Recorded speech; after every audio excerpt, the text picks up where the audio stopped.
The ball caught Cole Hartley square in the chest, and for half a second, nothing happened. He took 2 more steps up the court. Then he folded, the way a coat slides off the back of a chair, quiet, and every squeaking sneaker in the building stopped at once. A whistle dropped.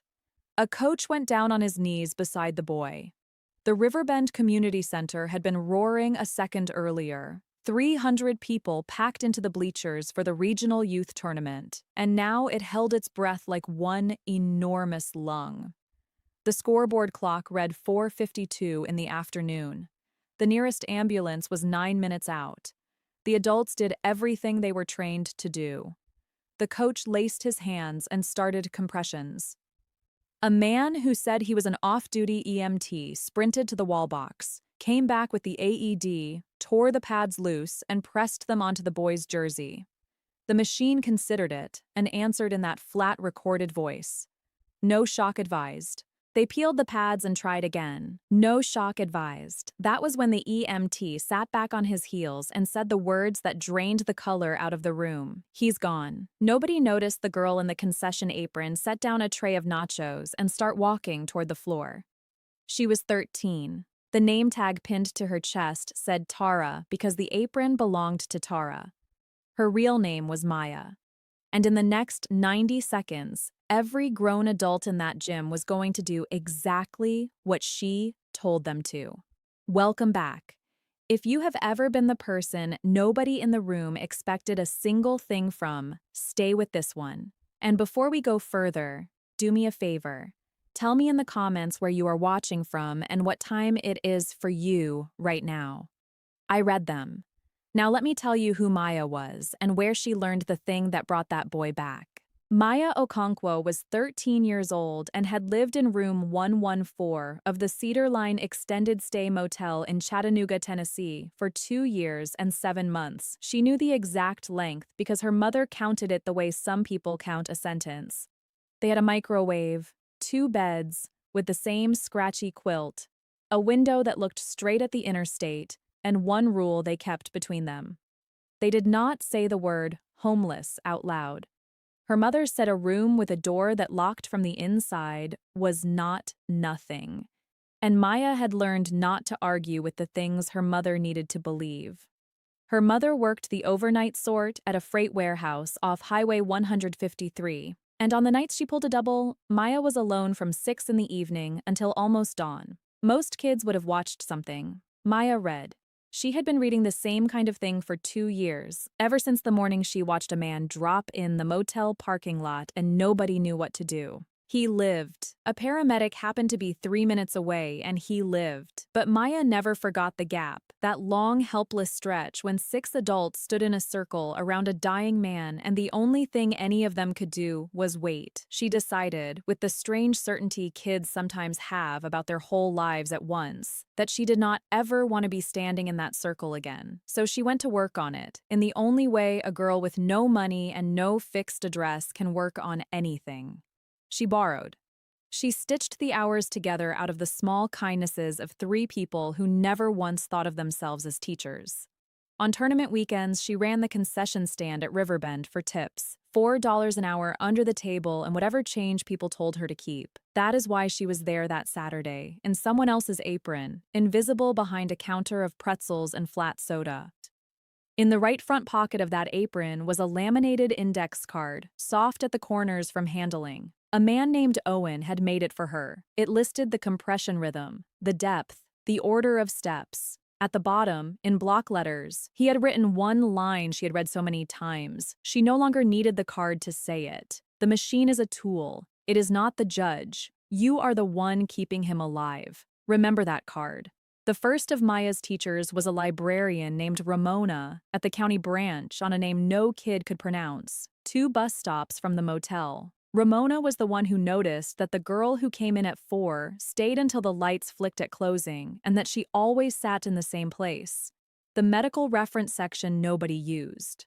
Ramona never asked Maya why a 13-year-old wanted the 616 shelf. She just stopped enforcing the closing time. She started setting aside the donated textbooks before they went to the sale cart. And when the branch was given an old AED training unit by a hospital that had upgraded, a yellow practice device that beeped and talked but could never hurt anyone, Ramona did not put it in a display case. She handed it to Maya and said, "Wear it out." Maya wore it out. She ran the trainer until she could recite its prompts before it spoke them, until the foreign thing in its voice became as familiar as her own. The second teacher was Owen Bly, the maintenance man at the Cedar Line. Owen had spent 11 years as a combat medic in the Army before a bad knee and a worse divorce landed him fixing ice machines at an extended stay motel. On Tuesday nights, in the fluorescent hum of the motel laundry room, he ran a free lesson for any kid who showed up. He had a battered foam torso the kids had named Gus. He taught them the rate by humming a song with the right tempo.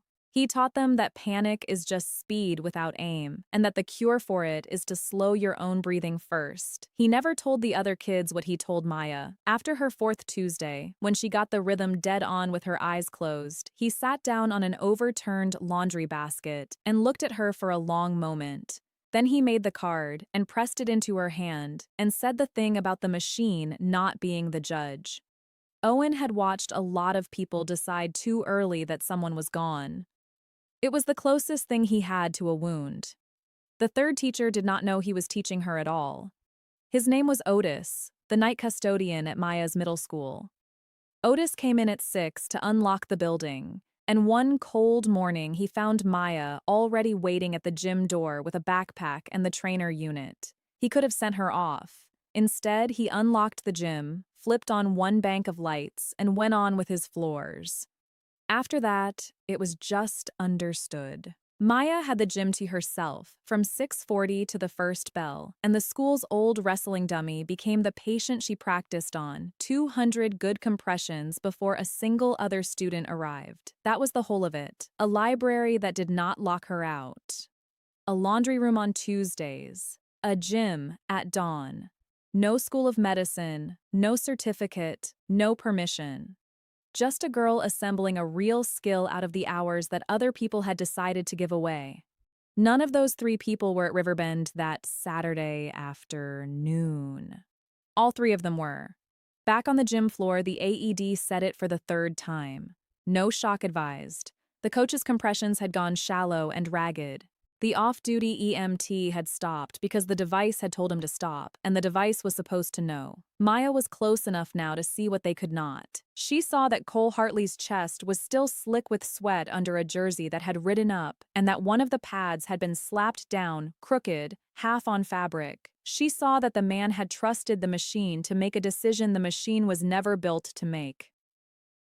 She heard Owen's voice in her head, flat and certain.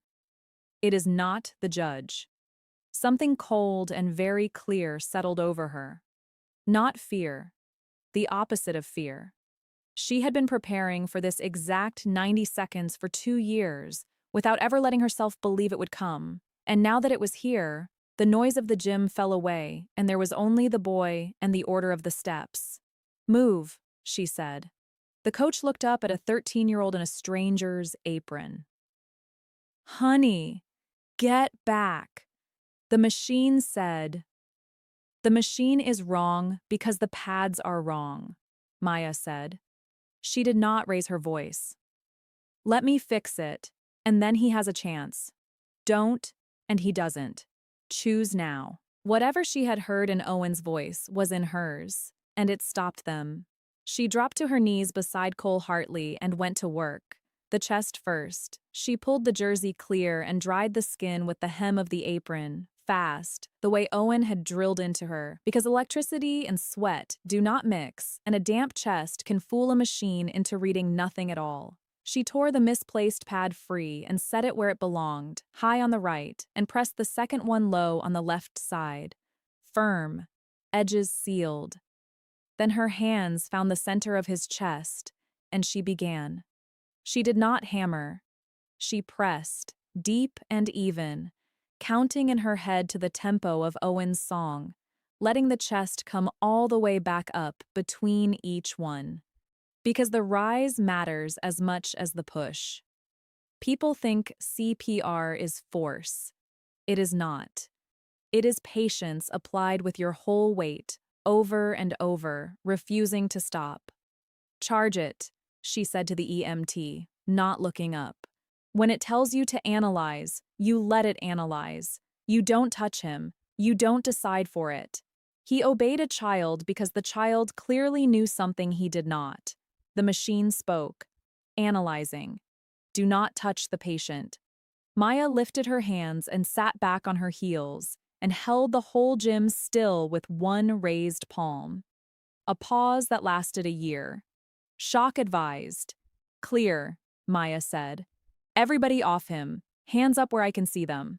300 people watched a 13-year-old clear a circle around a dying boy. Like, she had done it 100 times, which, on a foam dummy named Gus, she had. She pressed the button.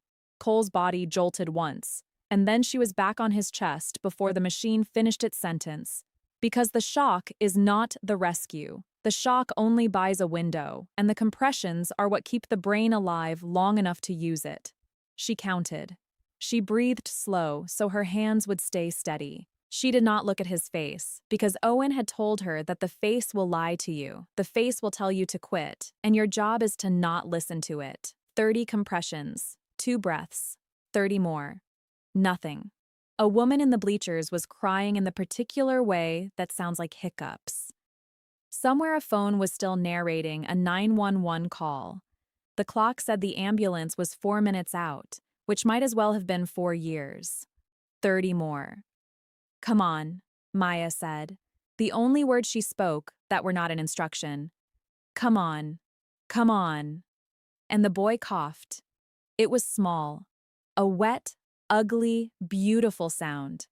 His chest hitched on its own, once and then again, and his fingers curled against the gym floor, and a pulse came up under Maya's 2 fingers at his throat, thin and uneven and unmistakably there. Maya did not cheer. She rolled him carefully onto his side so he would not choke, the way the card said, and she put one hand flat on his back to feel him breathe. Only then did the thing she had been holding off finally reach her. Her hands started to shake, just her hands. She let them, and kept the rest of herself perfectly still, and she did not cry, though her eyes went bright, and stayed that way. The paramedics came through the doors at 5:01, 9 minutes almost to the second after the boy went down. The lead medic was a compact woman named Diaz who took one look at the scene, the boy breathing on his side, the AED beside him, the small girl kneeling with her hand on his back, and asked the only question that mattered. Who ran this? The off-duty EMT pointed at Maya without a word. Diaz crouched, checked the boy, checked the pad placement, checked the rhythm on her own monitor, and then she looked at Maya with an expression that adults did not usually aim at 13-year-olds in concession aprons. You dried the chest and recited the pads, she said. It was not a question. It read flatline on a wet chest with a pad on the jersey, Maya said. It wasn't reading his heart, it was reading the sweat. Diaz held her eyes a beat longer than she needed to. Then she keyed her radio and said, loud enough for the front rows to hear, be advised, patient has return of circulation, high-quality bystander, CPR, and an early defib, textbook. This kid's alive because somebody on scene knew exactly what they were doing. 200-some people heard her say it. The crying woman put both hands over her mouth. A man near the door sat straight down on the bleacher bench as though his legs had quit. And later, in the emergency department, the attending physician would tell a colleague that the boy walked out neurologically intact for one reason, and one reason only, that the gap between his heart stopping and good compression starting again had been measured in seconds instead of minutes, and that the person who closed that gap had done everything in the right order under the worst pressure there is. If you want to know what happened when that boy's father found out who saved his son, make sure you've subscribed, because this is the part of the story that changed the rest of Maya's life. The boy's father was named Bennett Cross. He got the call on the interstate and drove the last 2 miles on the shoulder. By the time he reached the hospital, his son was awake and confused and complaining about his chest, which a heart that stopped 20 minutes earlier has absolutely no business doing. Bennett Cross was the founder and chief executive of Meridian Cardiac Systems, a company that built and sold automated defibrillators to schools and gyms and airports across 11 states. He had spent 15 years putting those yellow boxes on walls so that exactly this would never end the way it almost ended. The AED that hung at the Riverbend Community Center was a Meridian unit, his own device, on his own wall, in front of his own son. And it had taken a 13-year-old who taught herself in a motel laundry room to make the thing work the way he had always promised it would. He found Maya in a hospital corridor an hour later, sitting in a plastic chair, still in Tara's apron, waiting because nobody had told her she could go, and she did not assume things. He did not cry on her or thank her too much or get that careful, pitying voice people use when poverty gets close enough to feel real. He sat down in the chair next to hers, this man who ran a company, and for a while he said nothing at all. Then he asked her where she had learned it. Maya told him the truth. The library, the laundry room, the gym at dawn, the card in her pocket. Bennett Cross asked to see the card. She gave it to him. He read Owen's line at the bottom twice. The machine is a tool. It is not the judge. You are the one keeping him alive. When he handed it back, his hand was not quite steady, and this was a man whose hands were famous for being steady.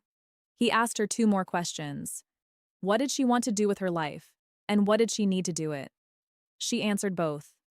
What Bennett Cross built with Maya was not charity, and he said so the first day, because he had learned the hard way that charity makes people smaller, and he had no interest in making this particular person smaller. He had spent his whole career betting on people who could see the thing everyone else missed.